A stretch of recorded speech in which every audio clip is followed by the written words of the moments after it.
we will discuss about the remaining part of the chapter number 2, the flower. So let's see it in detail. Fertilization. When pollen grains are landed on the surface of the stigma, they germinate and produce the pollen tubes. One of the pollen tubes continue to develop downward into the style and it carries the male gametes. The pollen tube finally reaches to the ovary. Further, on reaching the ovule, the male gametes are released and they fuse with the female gametes. Female gametes are present inside the ovule and after fusing with the female gamete, they produce a zygote.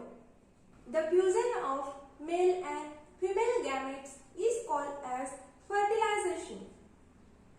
The ovary after the fertilization develops and grows or becomes a fruit, and the ovule containing fertilized cells develops into the seeds.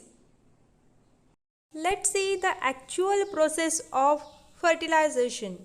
As pollen grains are landed on stigma, it develops into the style in the form of pollen tubes, and as it reaches to ovary, it carries the male gametes, and male gametes are fused with the female gametes and they form the zygote inside the ovule.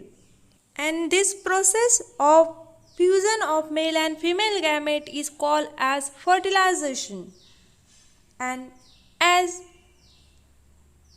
after the development of ovule, it forms the embryo, and further the embryo is converted into the seed. The ovary remains attached to the stalk of the flower and grows into a fruit, and the other parts like sepals, petals fall off.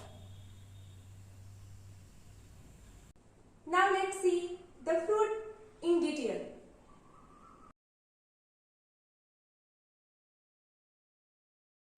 A fruit is a ripened ovary, and for most of the people, fruits are fleshy, fresh and edible part of the plant. Tomato, pea, pumpkin are also the fruits of the plants, but they commonly called as vegetables. Apple and pear are the different kinds of fruit.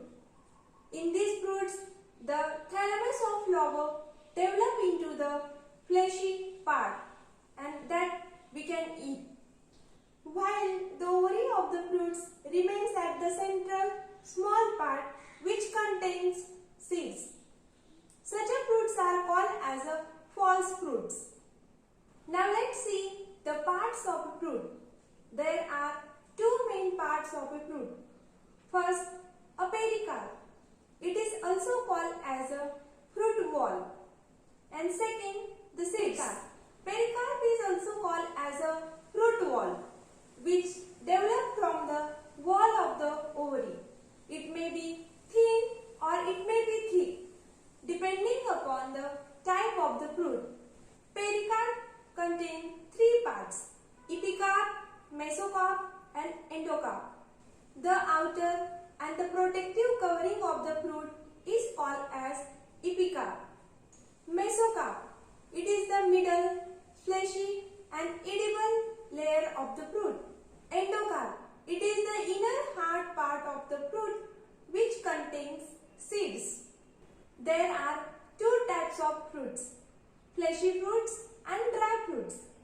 So first, fleshy fruit, in which the pericarp layer is a soft, edible and fleshy. For example, papaya,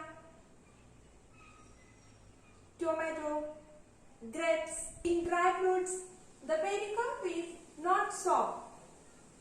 It contains the seeds. For example, walnut. It has the hard layering of the pericarp, and inside it the seed of the walnut is present. Next, functions of fruits.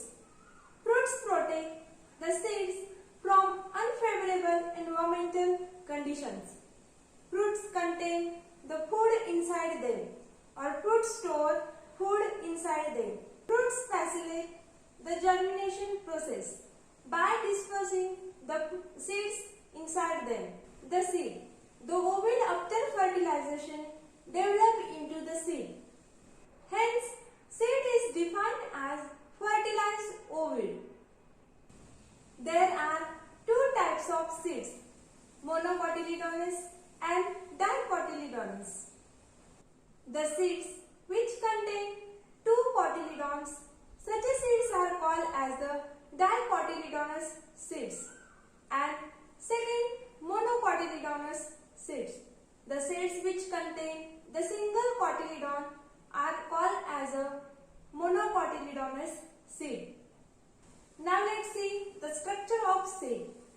So first, structure of bean seed. The bean seed is protected by a thin greenish outermost covering called as seed coat. Seed coat protects the seed from insects and bacteria as well as from mechanical injury. The seed coat is made up of two parts. First, the outer exposed part is called as a testa and the inner part is called as a tegmen. It is a thin membrane which lies under the testa. On the inner concave side of the seed, there is a skull called hilum, which marks the place where the seed was attached to the fruit wall. Above the hilum is small pore called as a micropyle. Micropyle absorbs and allows the entry of much water as required for germination. On removing the testa and tegmen from a soaked bean seed, we will find the two fleshy seed leaves called cotyledons. They contain stored food material which is used by seedling for growth. And what we eat as washed pulses like a pea or gram are actually the cotyledons of their seeds. In between the two cotyledons is located the delicate embryo which consists of radicle and a plumule. The radicles develop into a root while plumule develop into a shoot. Let's see the structure of maize seed. Now let's cut a soaked maize grain through the middle and let's see. The maize grain is almost triangular in shape.